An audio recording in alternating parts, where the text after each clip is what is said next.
The whole organic certification process isn't designed for a hydroponic greenhouse. It's all designed for like soil amendments, field production, outdoor growing. The worms do their job in like aerating the soil, but they also do their job in like taking in raw material. It's like a fertilizer factory that lives underground. We're brewing our own organic fertilizer from like top secret recipe, secret like formula. Right, like EM1 type stuff. Like, oh, dude, like I don't even know how much I'm allowed to talk about here.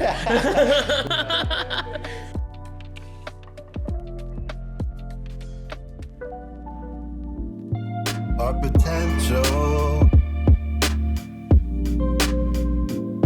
it's exponential.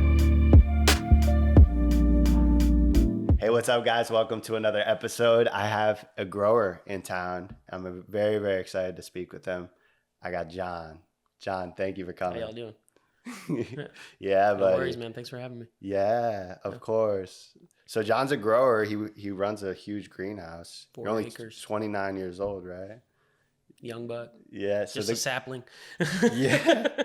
Dude, it's so great. So he's going to bring a ton of value for you guys today. I'm excited. I want to hear about his experiences, you know, here working here in Florida, but also you grew up here too. Oh, yeah. But also in Brazil, you had some awesome experiences and just, you know, catching that bug that we all have where we love the plants. We can't get enough. Yeah. You know, Just so can't get enough of them. So John, yeah, let's get into it, brother. How big is your greenhouse? You just said. A little under 4 acres. I mean, like, Wow. you know, we're cutting hairs by saying it's 4 acres, but it's like 3.97 or some jazz So like that. how many plants, just to put it in perspective for people? Well, each bay of hydroponic basil has somewhere around 5,300 plants in it. And we do, on our conventional side, we're doing 34 of those. On Wow. the organic side, we have 12, but we're going to try to push it into like 18 just to like slim down the potted herbs area a little bit, plant some more hydroponic basil because that's where the money maker is for us right there. Got it. Because Yeah. you guys do cut herbs too, right? And Yeah. ship it. So Yeah. the big part of our biggest part of the business is cutting and shipping pound basil to our sister companies up in New York, Texas, South Florida. We just, they just acquired some new greenhouses out in Indiana and Illinois, so we'll be supplying them with some basil as well. And everybody's got a packing facility and a greenhouse, so it's all grown right there. It's all packed right there. Amazing. And our goal is to be able to supply a percentage of our basil usage for the whole company. I mean, the entire operation probably uses, I don't know, one of our places in New York, I think they're up to like 21,000 pounds of basil a week that they pack and sell, and we can produce on a good week 7. Wow. So Because you guys are growing this basil up, getting it, cutting it, getting it out of there, starting new. I mean, we shoot for 45 days from seed to harvest. Amazing. You have it dialed. I've seen those racks. I've come and visit. You got it all. They run the water just so you don't have to hit the leaves, right? No, you don't want any of that moisture on the plants. I mean, And we're gonna get into that, dude. John we're gonna get into that. He's a scientist, y'all. I'm just a guy that likes growing plants, brother. That's what I keep telling corporate. I'm like, I just like to grow the plants, man. So, dude, amazing segue. How'd you get into this? So, how'd you get the spark?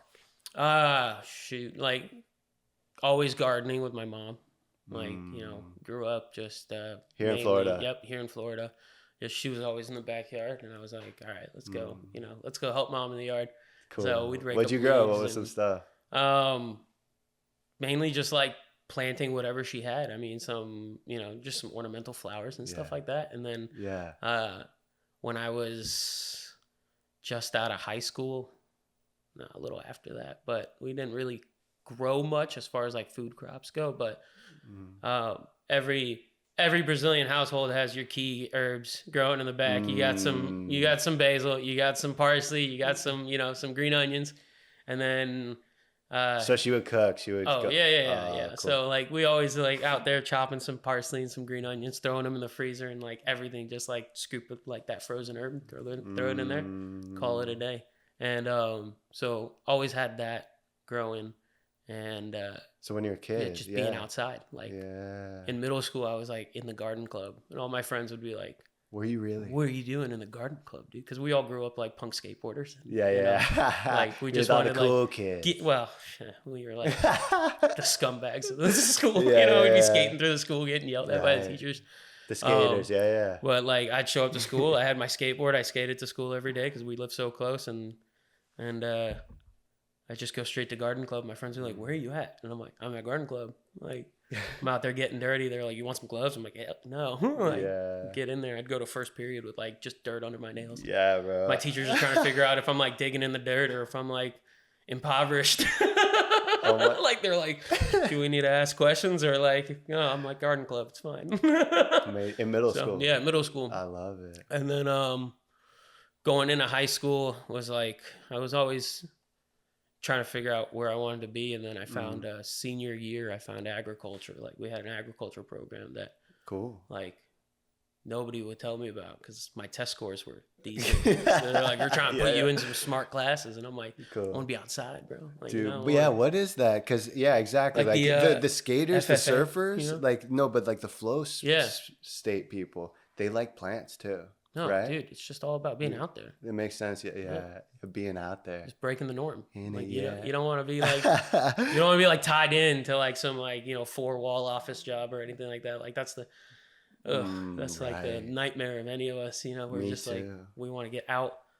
And like, I did extra work during school to be able to like get out of school and not even touch my backpack. Like do homework real quick between classes, like skate to one class to another to have extra time to like do homework. Yeah. Interesting. So at the end of the day, you could just throw your bag in a corner, grab your skateboard, mom them out. And like, fortunately enough, like when I was that young, like, you didn't have a cell phone still. That's right. Right? Like, how old are you? Yeah, 31. All right. So there you go. So we're like the last generation that really understands like. Now it's really prevalent. You're right. It's crazy. You're right. But like, I think we're making a comeback, dude. Like I love it. Yeah. I think we're making a comeback. I think most people are realizing like your kid doesn't need a phone till probably when they have their own car. You can like. And it's probably better. It's also better. Yeah. Better. Learning being present. You don't see like, I don't know. You don't see a crowd of hoodlums like skating down the street anymore, like you're right. Going to local skate spots and stuff. And I see it around here in Jupiter Farms and stuff. Well, yeah, you guys are down here in like South Florida and all that stuff, right? Yeah, so like, it's bigger presence. You got more skate parks. I think Jupiter actually has a pretty sick skate park. Yeah. You're probably in Abacoa. Is that the one you're talking about? I don't know. It's got like a big sun, like or something. That's cool. I've seen it. I've never been down here to like skate it. Cool. But yeah, we grew up just hopping in my we didn't have phones. Wagon. No, dude, thank you. We didn't have phones, bro. I would go on these trails 10 years, like when I started to get into growing and just like same thing, trying to be free, be out there. That's it. Like not trying to work in the corporate America, right? So once I started doing that, like it was, maybe there was Facebook and some stuff. Yeah, everybody had a MySpace. That was something you did when you were at home. Like you got on the family computer. MySpace, you remember that? Yeah, I remember that. Trying to figure out how to do your layout, like copying some URLs. That was the first one. That was it. And then you go on someone's page, they start playing their music right away. Like, and everybody gets mad because your top 3 isn't them. I just put mine to like randomize. Every time you went on my page, there was a different top 3. I'm like, I love all of you guys. That's hilarious, bro. Now we're doing podcasts. Who would have thought, bro?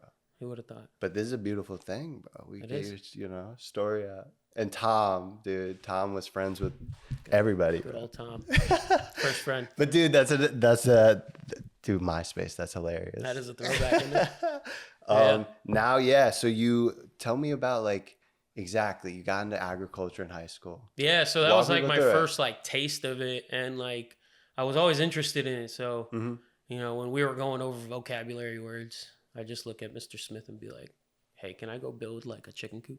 Like, I know these words. I don't, Wow. He's like, all right, well, tell me the first, like, tell me the definition of like these 5 words. And he just pointed like some random 5 words. I'm like, this, and that. And I just rail it off. And he's like, all right, there's a box of screw and a drill in the workshop. I need you to go finish off this chicken coop that the last period didn't. And just sit out there playing with the bunnies and the chickens and the goats. And no way. Yeah, I'd skip class just to like refloor the goat pen, like because it was raining. I'm like, they need hay, I can't sit around with all these creatures or wallowing in their muck. I gotta lay out some space for them to actually be able to lay down. And cool. So you kind of took it on. Yeah, that's amazing. Yeah. Like this was at your high school. Unofficial. Like I was the unofficial goat keeper. I mean, isn't that how all? Yeah. At the high school. Amazing. That's crazy. But dude, that's how it always works. Because a lot of, by the way, I try to work with a lot of these schools, and we do. Like it's a lot of fun. Right. But a lot of the time, it's like a lot of people don't. There's like not funding, or there's not enough people there who really they're like they're doing other things. They're watching all these kids, but it takes those the kids in the garden club and stuff. It's pretty incredible. Like the flag carriers, because I don't know, that's not like part of our education, which by the way, it should be. It should be. Like should we be. should It's all an amazing experience you had. Basic. I mean, like your core curriculum. Of course, is important. Everybody should learn how to read, do math, science, history. Of course. And I think history is like a extremely undervalued core curriculum in school. I mean, like you have to know your history, but why is that? Why is that? Why is there's history just so many important? mistakes that other people have made that like you can't afford to make again. You know what I mean? And it's in a book. You just have to like take the time to understand it, digest it, listen. Like once I realized that history class was just like all I got to do is listen to storytelling time, like solid. It was better. It was better. Too. It was better. As soon as that happened, I'm like, yo, what happened? You're like it was rad. This is funny. We're going back into our childhood, like who kind of we were and all that, because I didn't even think it'd go here. We got that brain wave that we connected on the first time we met. I mean, this is only like the second time we've seen each other. Yeah, exactly. We could do it. We're gonna do a long podcast. It's gonna be good. Let's go. Yeah, but dude, I had that same thing. That's funny. Because school wasn't for me. Too. No, me neither. Like from a young age. No. I'm way too hyperactive. Yeah. Got held back in second grade. They told me I couldn't pass the FCAT. My mom was like, what do you even mean? Yeah. So I did second grade twice and they got put in like all these remedials. And by the way, I'm not suggesting that, Pat, right? Like No. Looking back, get into it. And exactly, like I think it would just was their approach, how it was set up. At 29 years old, like I wish I would have paid more attention to certain things in school, Big time, yeah. But and just learn those, right? I think it's more of just learning the discipline of getting it done. That's it. But like I'm like you, I'm very kind of anti-establishment or like whatever it is, like kind of want to. I don't know what that is in me. Yeah, it's just like I don't know. There's that too. It's like managing at scale is so hard for some people because it's like you have so many kids, they're all rowdy and ready to like just kill each other at any moment. Right, so you're trying to figure out like how to like contain all that angst. And then instead of develop them or like listen to them or whatever, something could be going on, and it's just the resources just aren't there for like individualized education. Do you have kids? No. Yeah, no, we do. I got two poodles. You guys have let's get into you now, bro. Okay. Because I love what we just, but like, you have a beautiful girlfriend. You have this awesome job. She puts up with me. Yeah. You have are you guys, what do you say, it's called like homesteading or gardening? Do you do that or? Shoot, dude. I mean, we went from a 700 square foot apartment in Orlando to like a 2-bedroom, 2-bathroom house in Eustis. So the whole goal was just to like get me closer to work. She works from home, so I get it. She opens up her laptop, she's at work, and I was driving like 45 minutes, like there and back every day for 4 years. And we had a sweet deal at the condo we were at, but it came to an end, and we were like, well, we could either rent or we could buy. And I'm like, I'm not giving somebody $2,000 of my own hard-earned money, so I'm just gonna buy a house. Yeah, that's another conversation. We could go talk about that. So how's that been? Challenging, man. I mean, we got a house. It was built in the 80s, so it was built in 83. Original copper piping. We just got the repipe done, and I was like, that's a chunk of change. That's what it is. Like another bill to pay. But the idea is that you have this asset, you'll have a house. But we have it, Okay. Yeah. And it's closer to your work. It's closer to work, and I have space outside. Yeah, cool. Not a lot, but like fortunately, like the backyard has high spots, low spots, hilly zones. It's a small yard. In Eustis? In Eustis, cool. Yeah. But by the way, I started my business in an apartment building. So everyone out there who's like, oh, like you have to have a homestead. It takes time to get to that. even before I was with my girlfriend now, I was like, like moved out of my mom's house and in a 3rd-story apartment, like a 2-bedroom, 2-bathroom apartment with roommates, but my patio was like an herb garden. had pepper plants out there blooming all the time. We're like, Exactly. you know, so yeah, you can't get away from it. no, you can't get away from it, man. Yeah. When you got when that bug bites you, you got to plant something. You know what I mean? So, yeah, I was just always growing stuff. Yeah, man. Always growing stuff. So, yeah. Anyways, that's beautiful. That's amazing. Now you're managing this nursery. You know, huge greenhouse. What are if a couple people out there? Because you're a grower. My whole thing with this show, I wanted to have on growers, right? To show people the ways and take away the mysticism from it. So that being said, if there's someone out there who's like wants to run a nursery, run a farm, a micro farm, or whatever, what would you tell them? Like, are the two main skills they need to have? Ooh. Or should like go out and learn to work towards? It's like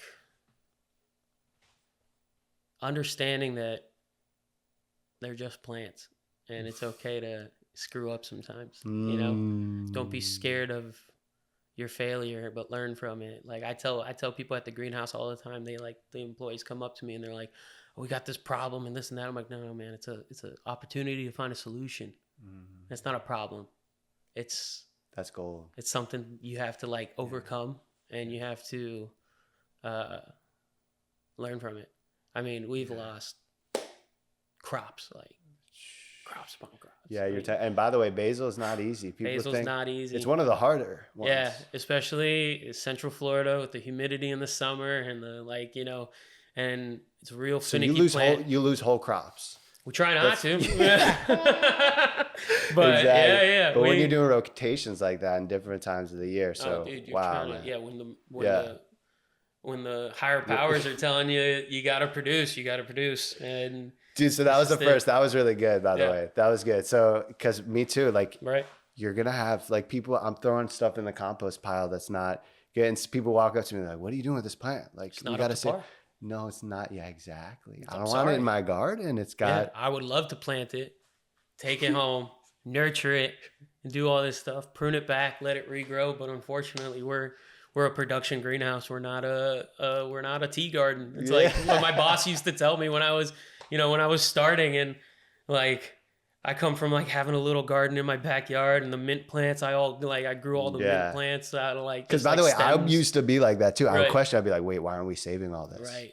Me too. Right. No, I love that. But I love talking to you about this because flip those bays, bro. You've conditioned yourself, right? That's it. But you gotta step away from the mindset where like you're growing at your house to like you're growing in a production environment. You know what I mean? You're growing for thousands of people. Yeah. That's a different attitude. You're right. Yeah. You can't hold on to something that ain't gonna profit, unfortunately. So talk about that. Yeah, farming gets real quick. Oh yeah. Right. So, it hits the fan hard, and when it does. Because by the way, exactly, we've gotten into it at the show before. You're at the mercy of the creator, of course, or whatever you want to call it. Oh yeah. So tuning into nature too is maybe one of those things. What's the second thing that someone should know? If they want to start growing, they don't, Patience. Keep your cool. Yeah. It's something we're just getting kind of. You're not gonna flourish if you're out there stressing about it. Like, see every problem. Like I said, see every problem like a solution. Learn from it and keep your cool and try to really go through the steps of fixing it. It's like a parent, right? Yeah. Like think about your kid. It's like, oh, he's not developed. You're not doing. Are you gonna freak out about it and give up? And I mean, I didn't. No, you're gonna find a solution. You use it.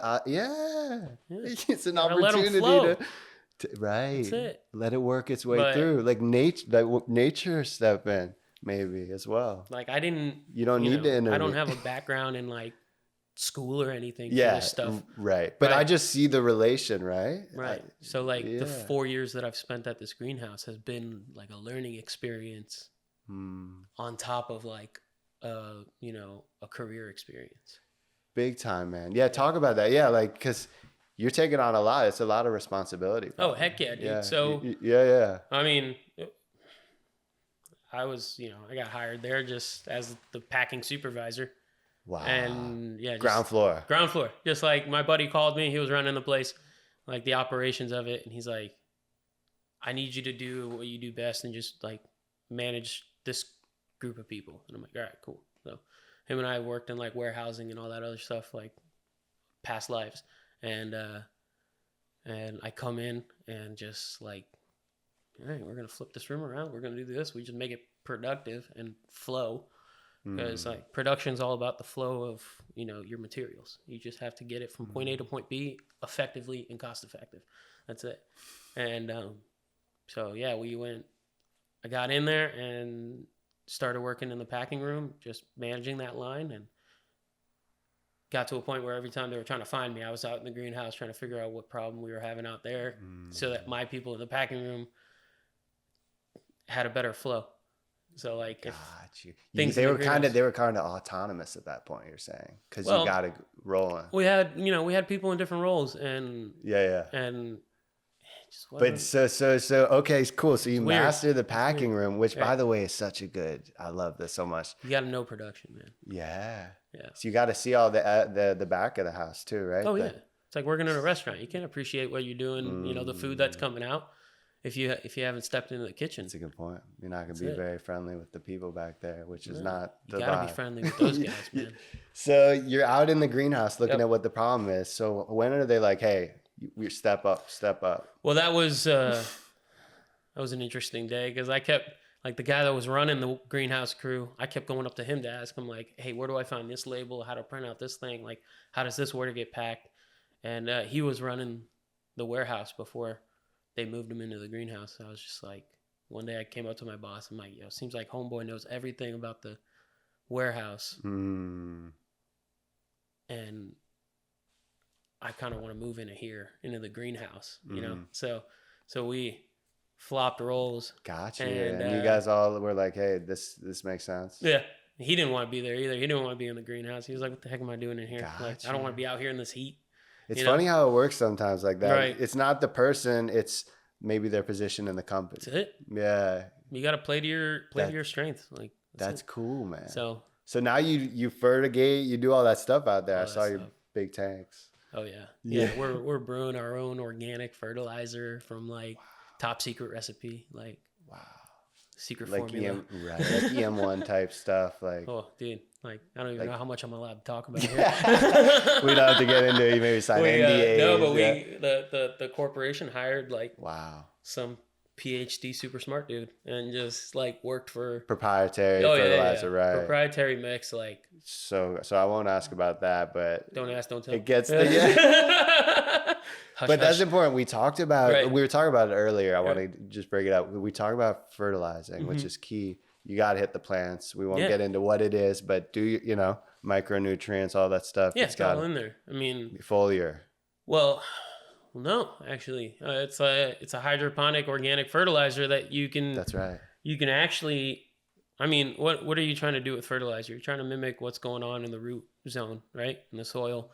So with me being in a greenhouse where we have half of it being conventional and half of it organic, you see both sides of the coin. So in the conventional So what's the difference? That's so interesting. Well, in the conventional side, you're using like, you know, mined minerals, calcium nitrate, potassium nitrate, like all of your micronutrients, boron, zinc, magnesium, manganese. You're putting A to Z of minerals in the earth. That's it. And you're getting all these synthesized raw materials that have been fabricated to be available to the plant, and you're mixing it in a solution where you can actually dose it into a system, dilute it in the water, put it out there, and see where plants thrive. Where they could actually retain that too. Of course. Know? Yeah. You know that. Whereas like, of course. I'll go deep into this stuff because this is good. Maybe I gotta slow down. No, this is good, man. I think people like this. So that's conventional, right? Yeah, that's conventional. So what's the difference between organic? Because you're certified organic, right? Yeah, we're certified. Not everybody organic. is. No, it's kind of a process. Yeah, it's a process. It's hard, dude. It's hard to keep, hard to maintain. It's hard to get it. Wow. So we'll get into that. What you have to do. Right. How do you kind of just high level? How do you fertilize the organic differently? Like we said, we have this proprietary recipe that we mix up, and it ferments for X amount of days in a giant 5,000 gallon tank outside with a it's aerator. A living brew. Yeah, it really is, because what you're trying to do is, well, let's start by just saying that most organic fertilizers that are available for organic production, from my understanding. Granted, I'm not an expert on any of this stuff. I'm just a guy that likes to grow this shit, you know? So a lot of it doesn't come directly available to the plant, right? And a lot of it's made for field production. Like the whole organic certification process isn't designed for a hydroponic greenhouse. Interesting. It's all designed for like soil amendments, field production, outdoor growing. So what we had to do is try to figure out a way to make those unavailable nutrients that you would usually be just like top dressing or drenching in a field, and as they trickle down and to the root zone, they start to become available through like microbial life synthesizing it and, you know, shitting it out. Essentially, you know, like the microbes, you take it in and put it out as available nutrients. So that's how it works. That's how it works. That's how it works. That's how everything works. I mean, so that's how the organic, you know, chickens eat stuff and then they, you know, defecate into the soil. You mix it in, it's fertilizer. It's not just worms. No. It's all the microbes. It's everything. Yeah, it's everything. It's what the worms produce. Right. The worms do their job in like aerating the soil, but they also do their job in like taking in raw material. It's like a fertilizer factory that lives underground. It's like a whole mega system of just like tiny which is beings. Amazing. Yeah, it's gnarly. So that's how we take care of crops. Right. That was really good. Right. That little just breakdown right there. Right. How do you do with hydro? How do you make that switch? Well, hey guys, just wanted to take a moment to talk about our sponsor, Urban Abundance. We help people grow food at home. And if that's something you're interested in doing, or maybe you don't know where to get started, or it's really overwhelming, but you want to grow food, give us a call today. We help you design, install, and maintain your garden. We do fruit trees, we help you with maintenance, and we just really want to make sure you're getting the result you want and you're growing food. So if that's something you're interested in, click the link below and get on your garden design phone call today. Let's get back to the video. you got to figure out how to make those nutrients available, right? So you're adding in all, you're finding what, like, you're finding the initial source for all these nutrients, and then you're moving them through these microbes, so that it comes out on the other end, available for the plants, and then you're using that like concentrated mix, essentially. Like, it's, you know, like a compost tea. I'm not really familiar with how it works, but and by the way, you guys could do this. We're talking about like really fancy proprietary stuff you guys work with. You could do this at home. I mean, with worm casting stuff that you know. Exactly. It doesn't take all of this to like grow plants in your backyard. It's just interesting because you do it at scale, man. Yeah, it's the scale that really gets you. It's cool. So you know how to now work with large irrigation zones. Oh, like all these things are like cutting and gluing pipe is like my favorite thing to do at work. Just fixing all the irrigation and stuff. I mean, it's funny how, dude, I'm the same way. People look at that, like, we retool ourselves where it's like, wow, excited to go fix that or tinker with that. Right. Yeah. You're really hoping you don't have to.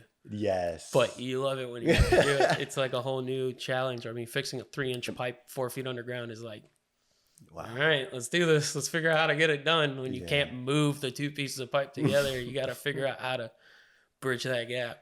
Exactly. And that's just, you know, so that's what you got so to do. so good, man. So good. So yeah, is there anything else we should talk about how certified organic is its own thing? Because it's not everyone has that, which is cool, which is like, I like working with you guys, you know, on those things that are harder to germinate and stuff.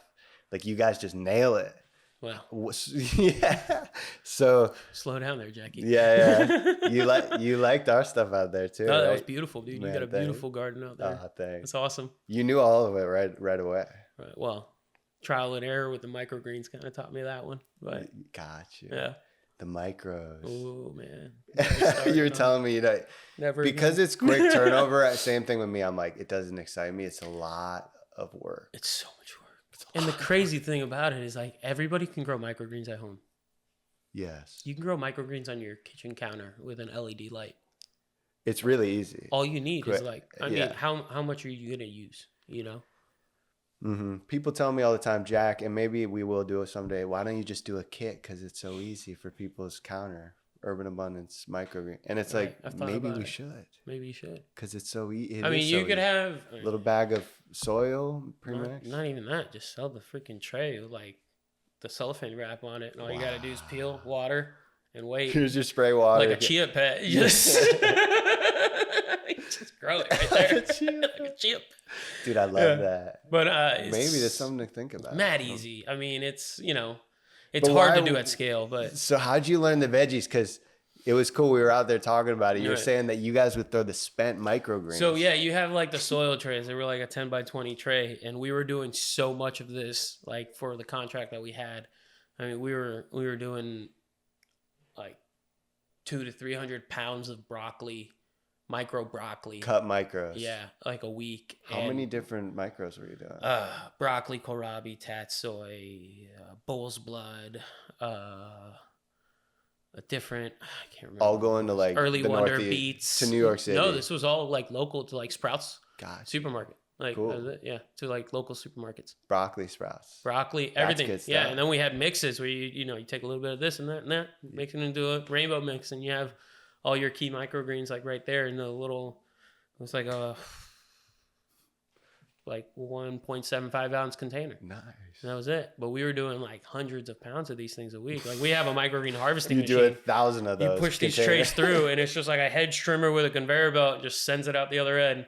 A little buzz cut. Yeah, just out the other end, harvested. Cool. Yeah, and then I mean, we rigged up all kinds of stuff. We had like handheld hedge trimmers with trays on the back of them that we were making. Like, you see some crazy video at like 1 a.m. when you're scrolling through YouTube or something, and you're like, "How you make that?" Yeah. Get to work the next day. Quick trip to Home Depot. Boom, you got it. Yeah, they sell those on Johnny's. I've seen them, the micro harvesters. Yeah, I'm sure they got the idea from me. Yeah. No, I'm just kidding. John here invented all of these. Love you, Johnny's. No, Johnny selected seeds, man. Shout out, Johnny's. Right. We love those guys. Speaking of Maine, dude, Johnny's. Yeah, you were talking about Maine. We're supporters of Johnny's. Oh, we love those guys. Every month, every solid year. seeds. Yeah, great germination rates. Which I don't know if people who aren't like buying seeds all the time, because people are always like, "Hey, do you have seeds?" Mm-hmm. I'm like, Johnny's. Just go on there. Yeah, like I don't think people realize how kind of easy. Yeah, easy. Like, you don't have to go to Home Depot or whatever big box home improvement store to look through their little tiny packets of seeds to get seeds. You get 10 seeds. You get 10 seeds, and the germination rate is crap because it's been sitting there for 4 years on the shelf, and nobody's been buying their radish seeds for 3 years. They're so overstocked on them. But you go to a company like Johnny's. Like I don't want to give out the secrets because Johnny, I don't want them to lose all their seeds. Like everyone goes on, but people should know who want to grow food. It's pretty easy. You go on there, find whatever variety, and it's not like. And they should be supported. Like these people save our seeds every season. They've got it down. Oh yeah. I don't want to have to start doing it for my 80 crops, letting them go to seed. No, yeah, the days of farmers collecting and drying their own seeds, keeping them and just really hoping it overwinters. Can you imagine? Oh, dude, that'd be rough. If I had to grow like a plot of basil just to get the seeds, wow, the disease pressure keeps me up at night. Yeah, facts. That's funny, man. No, it's great. But, bro, so good. Yeah. So, do you want to talk about Brazil? You're going down there. So it was like you're from Brazil, right? Yeah. But mom and dad. Mom and dad from Brazil.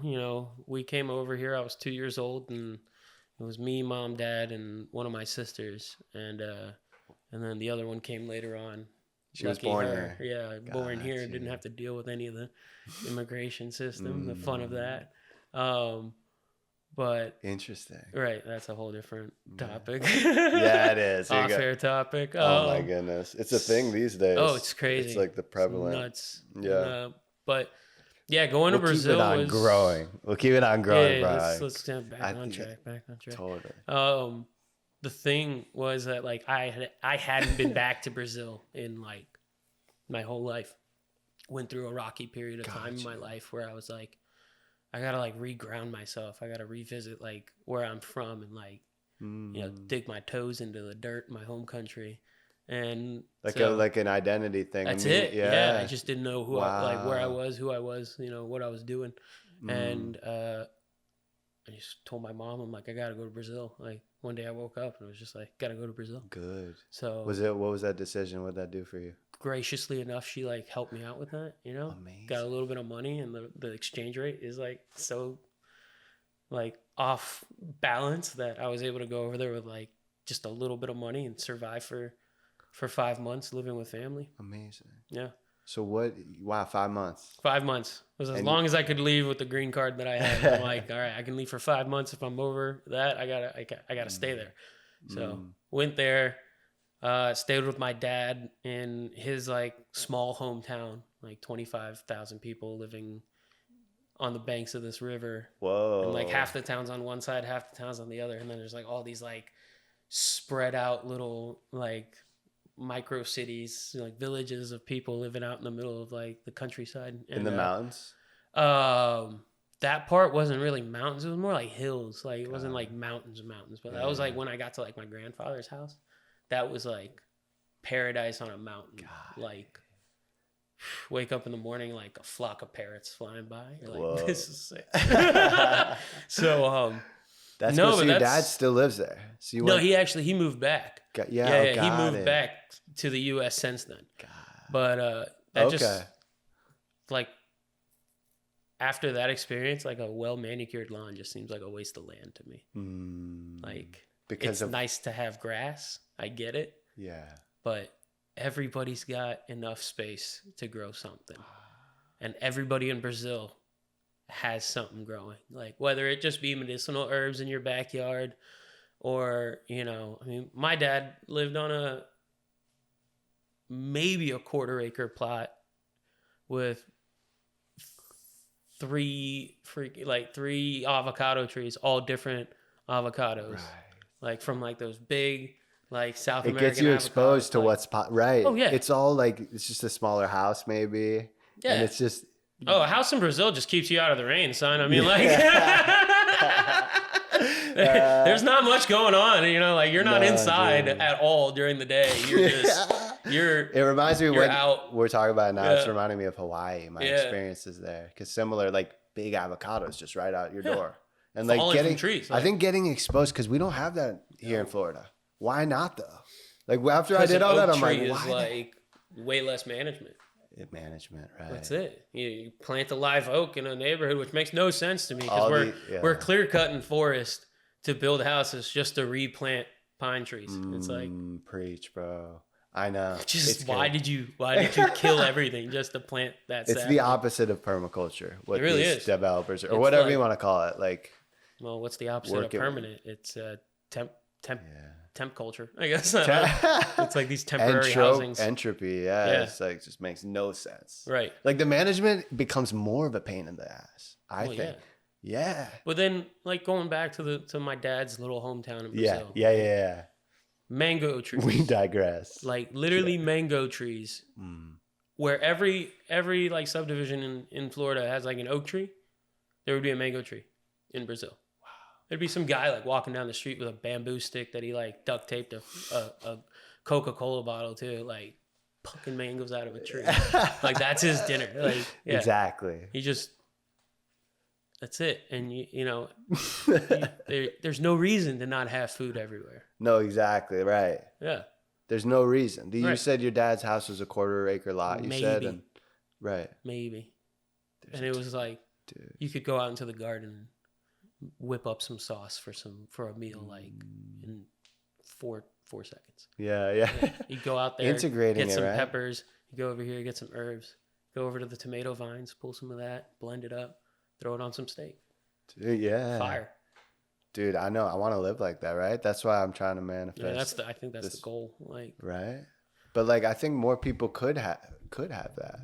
We all here in America, a lot of us, like you were talking about it. We grow our plants. We're disconnected. It's outsourced. 100%. It's not close to where we live. We've put that. We haven't worked it into our design of our new development. And maybe a couple, you know, but there's we need out there. Dude, we need to bring the plants to us. Mm-hmm. That's what it is. That's it. So yeah. But Brazil. So anyways, it's like it's so obvious, and I love how Brazil opened your mind to that. Oh yeah. And then once I got to like once I got up to the mountains, like where my grandfather lives, it was like just spring-fed creek running down the mountain and like into all these little ponds on our property with fish and like all the tilapia you could eat. Like you could literally just throw a hook, like bare hook, and you're just trained to like snatch things that land on the water. You just doop, and pull out fat tilapia, fillet, grill it. On your grandpa's land? Yeah, and then just sit under a jacaba tree and just like, let's talk about that, dude. Yeah, jacaba is an untapped wow delicacy, dude. If you don't know what like the joy of just sitting there pulling these little grape-looking things off of a tree trunk, brother, you ain't living. Were they were loaded in Brazil? Oh, loaded, like yeah. He had like 2 or 3 of them on his property. Like they take a hot minute to like start producing. They take like a decade. Oh yeah. I mean, to eat jabuticabas in Brazil, yeah, I think that's definitely. I mean, all the other fruits list. that I also ate over there. I mean, it makes an apple look like trash. Like it makes you never want to eat an apple. Like, I'm sorry. I know we're blessed. The tropical fruits, man. That's I know. it. The tropical fruits are where it's at. What are some of the ones they had? Your grandpa? I can't even remember half the names of them. They're like some crazy Amazonian names. Cacao? Do you have cacao? No cacao, but like wild growing guava. Okay. Just like. That section of the yard is a guava grove. That's just been like guava fruit falling from the trees and reseeding itself.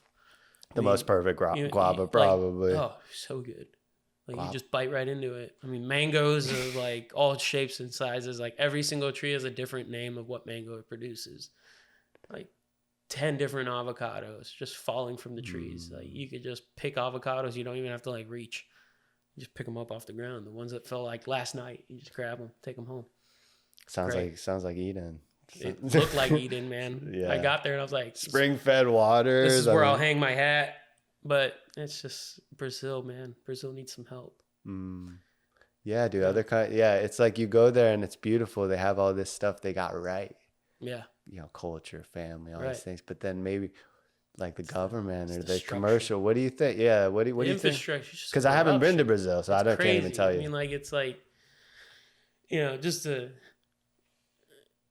put some humor into it. I mean, I'd be driving, driving on a road with my dad in Brazil, and I'm like, wow, this is a well kept highway, and it just turns into dirt, and you're like, what the heck happened here? And my dad's like, well, ran out of money again. And I'm like, sounds like son of a, Yeah, I've been to, I've been to other countries. Yeah, I've been to Puerto Rico too. After Maria, I was just like, man, yeah. Yeah, how'd you guys like, we are lucky, like, with our, basics, a lot of that stuff. But, dude, we were good. My girlfriend at the time her family went through Maria, and it was intense. Yeah, it's hard, dude. Yeah, and they came out the other side. They're like, "Hey, what's up? We're fine." Good. Yeah. But like Cat 5, bro. Cat 5s are gnarly. Like we have our maintenance guy at the greenhouses from Cuba, and he's like, just nothing left, man. I mean, he was in Havana during a Cat 5, and it was serious. Tornado like went down the street in Havana, just peeling rooftops like a tin can, like a tuna can, just whoop. Yeah. And I was like, what? It was insane. I'm so grateful that we don't get hit with Cat 5s in Central Florida. Like you guys are a little insulated. Yeah. Yeah. We're exposed. I know. How'd you guys do during this last Thank you for asking. We were great. We were kind of south of it. There wasn't a lot of rain, fortunately. But we did have tornadoes down the street, bro. That's gnarly, isn't it? Yeah. My neighbor right here filmed it go literally across Haney that road you pulled out. Right there. Wrecked this new like nursery we work with, drop plants to it. It sucks. So people did it affected some people. Oh yeah. But we got blessed. How about you, brother? Milton was coming your way, but you said we were good, man. You're in Mount Dora, by the way. Inland. Yeah, so we're in Mount Dora. We're like pretty inland, and we got lucky. We both nurseries on either side. Like one lost their walls. Like the air got in and just like poof, just popped their walls out. Like all the plastic on their walls just completely ripped out. The one to the other side of us, they're gonna have to replace all their corrugated fiberglass on the north side where like the wind was hitting hard. And then the guys across the street. Because even though, by the way, we didn't get the storm surge, all that stuff. Yeah, your greenhouse. I know a bunch of nurseries. messed up, bro. Messed just from the wind. Well, the crazy thing is like a little bit of wind gets in that greenhouse. And that's like what my boss and he has always been telling me. He's like, you gotta just make sure that place is sealed tight, because a little bit gets in there, it just pops everything out. I mean, he's not wrong, man. I've seen it. Like I've seen greenhouses. I've seen that. I've seen greenhouses where they're just like, yeah, we're gonna be all right, and then like I come out on the other end. You know, it's an old structure. They overbuilt it. Thank God. Like back in the day, 25 years ago, they were over designing these greenhouses for like holding together. And there's places like newer greenhouses next door to us. Just plastic flies off the roof. Yeah, because the air just gets in. That's all it is. It's crazy. Yeah, it's like a kite, dude. It's a giant freaking parachute. Yeah. You're growing plants in. Yeah. That's what it is. So you just strap down the structure and you pray. Make sure everything's nice and closed. Work on your roof fence. You know, we got a couple places where the poly lock kind of lifted up, but we'll be all right. Yeah, cool. Yeah, we persevere, baby. Yeah. We'll fix it up. Keep growing. Dude, the plastic will fly off that place, and the next day I'm out there planting and seeding. Exactly. The show must go on, man. Yeah. Production ag. Man, but by the way, I had people the show must go on. The show must go on. Yeah. That's it. That's what I was saying too. By the way, like we seed these. If we lose everything tomorrow, we seed, we're back at it in 30 days. Yeah. I mean, basil, 16 days to transplant. Yeah. Seed to transplant, 16 days. Dude. So I feel you. It's like the show goes on, but it's a big pain in the ass, bro. God dang. I mean, dude, even just prepping all, getting set back a week. Oh yeah. I know you go hard in the day to day. Like, I mean, we just got hit with the mildew hard. Like we had like 2 weeks of rain, brought in all that humidity. You know, I felt it too. Yeah. There's no amount of spraying that can keep away. Like once it decides to catch, if you're doing organics, like. There's so much rain here in Florida. I don't think people realize. No. Like there's so much rain. We have greenhouses, not for cold, but literally keep it the rain dry. Yeah, that's it. It's like, oh shoot, it'll rain for 2 weeks. We don't have a problem with getting heat, to our plants. Like no, it's 103 during the summer and humid. Yeah. You barely have to water them, but like you want to keep them dry. Yeah. Afternoon storm comes in. That's the only reason. Keep them out the rain. For sure. Yeah, dude. It's wild. Crazy. I'm like, man, I have to have one around here. And I'm thinking it's crazy. The rain, it's because just in case, Oh, yeah. Got to be protected. So you guys are going to build a greenhouse on the property here? Dude, that's the plan. A little, maybe some small right now. Yeah. Just for the seedlings. Grow into, exactly. Yeah. Nothing big. Do some shelving of the seedlings. That's it. Yeah. A little vertical system. Yeah, no, get into it, dude. I gotta get into it. We gotta look at it out there after this. Yeah. It's, right, designing it, like how is it gonna get irrigated? How is it gonna? Oh yeah, it's fun. Pressure tanks, all that stuff. Oh yeah, how are you gonna reflow? Like we went from like our whole system at the greenhouse is a like recirculating system. So like a lot of the water that we use, like you're never gonna catch all of it. You're gonna lose some. Evaporation. There's leaks, whatever. Yeah. But I mean, like 90% of the water we use is recirculated through, and we try to keep it that way. I mean, like we're That's impressive. Real hard on that. Yeah. I mean, even just like the way the tables are lined up to the end gutter and all that. Totally. So yeah, we got a grant from St. John's River Management or something like that, like the foundation, and. We're farmers, so we're resourceful as hell, and it's true. It's true, and it's only supposed to cover like a portion of it, and we made it happen with just the grant. Wow. We redid our entire thing to be a recirculating hydroponic greenhouse with that grant money. Yeah, amazing. So before that, it was just like the fertilizer water was just falling into the earth, and it was just terrible, dude. And I'm so happy you're bringing this up, bro, because so many of our people. They like literally love the water here in Florida. Mm-hmm. We value the water. I know I do. It's so close to us though. Bro. Like that's what people don't understand. Wow. So dude, exactly. Cause people are broadcasting, spraying their lawns. I think we have to stop it like immediately. Right now. 4 feet below us is the water table, bud. Yeah. Like I know that because we've dug down in the greenhouse to put our recirc tanks in at 3 feet, 10 inches. It just starts flowing in. So you capture a lot of it and you clean it out through filters and stuff like that. How essentially. Yeah. I mean, it recirculates and whatever you know, the pH and the EC and all that stuff gets recalibrated automatically through just the computers that we have in place. And you just try to keep as much sediment out of it as possible. I mean, the soil from the root cubes and the pots and stuff gets in there. You just clean it out of the tank. Switch out the emitters and whatnot. Oh, yeah. Yeah, I'm actually redoing the irrigation at the greenhouse so we have a little bit bigger of a hole so the lines don't get clogged. Nice. Stop that problem. Oh, stop the problem. Yeah, put it off for a longer time at least. I mean, you still have to clean it. You know, sanitizing is hella important. Yeah. Production ag. You guys, Yeah. You gotta make sure you're planting clean. Dude, totally. Yeah, especially in a greenhouse, right? It can spread quicker. Oh, like wildfire. Yeah. Like night and day. I've walked into I've been, you know, I'll handle a greenhouse on like a Sunday. You know, like I'll go in there and like every other Sunday I'm in. And cool, we're gonna harvest this basil tomorrow. This is gonna be great. We're gonna have basil for the whole week. Come in on Monday, mildew. Whoosh. The whole you're like the next day. Now you got to talk to your production manager. What are we going to do here? You know? Dude, my garden members would not be happy. Exactly. That's why it's like you got to have a bunch of crops going. Yeah. Yep. It's so true. Always got to be seeding. Can't rely on that one. It's so true. Got to keep the flow. Yeah. Oh, so good, dude. Recapturing the water, bro. All of this has been awesome today, man. I appreciate it. I need to get your thoughts on us designing this nursery after this. For sure. It's very exciting, bro. Yeah. We're gonna use the water in that pond, I think. Now you were telling me about that. That's good stuff, right? That's great stuff. I mean, run it through a filter. Make sure you're not getting any sediment in there because that'll slow you down. But run it through a filter. Run it through filters. Yeah. Sure. But yeah, all the minerals and stuff that you're getting from that pond, solid. I think it'd be good stuff. Solid. Yeah, man. And we don't throw some catfish in there or something. I don't know. Yeah, man. A medley. Yeah. Just a medley of freshwater creatures. So, dude, this has been so good. Yeah. Is there anything else you want to discuss? So, how do I get started?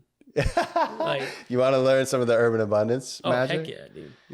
Man, it's where and how to get started on my sustainable food plot in my own backyard. It's so funny you asked, man. Yeah. I feel like I'm in the right place.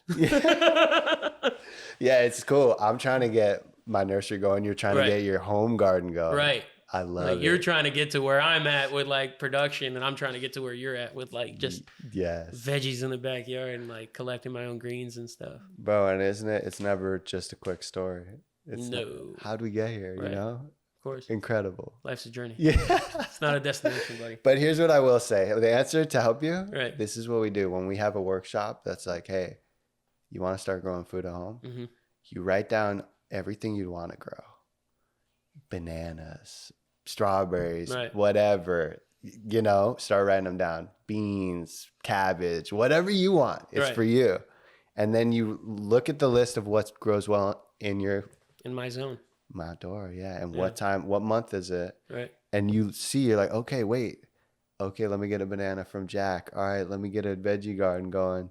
Because it's tomato season. I really want sauce tomatoes. Oh, really? So what's your dream garden? Right. And line it up with what does well.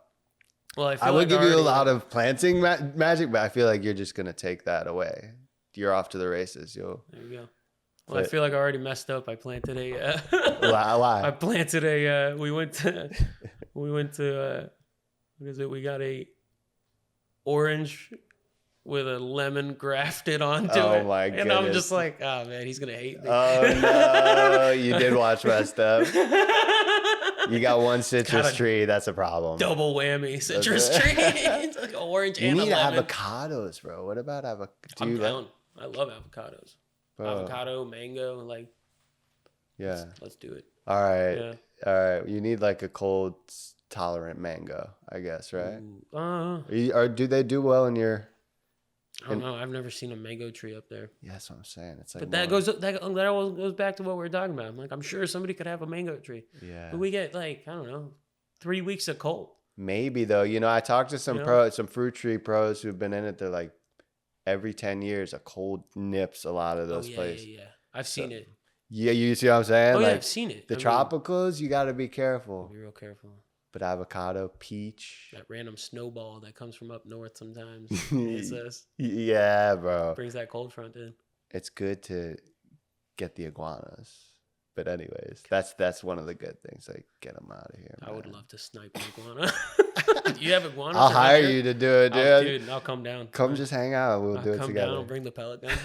Just knock them out of trees. We'll grill them. Yeah, bro. Brazilian style. Yeah. Put it on a, Dude, it's been great having you, man. No worries, man. Thanks so for having good. me. I'd love to have you back maybe next season. Why not? Share what we learned. For real. Yeah. You gotta learn every day. Yeah, man. Just gotta keep learning.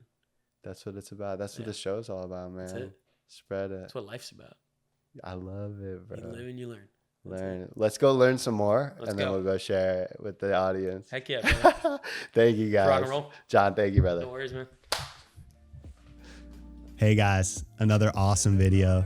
Thank you for watching and all your support. Hey, do me a favor, click the like and subscribe button down below if you haven't already. It goes a long way. We'll see you in the next one.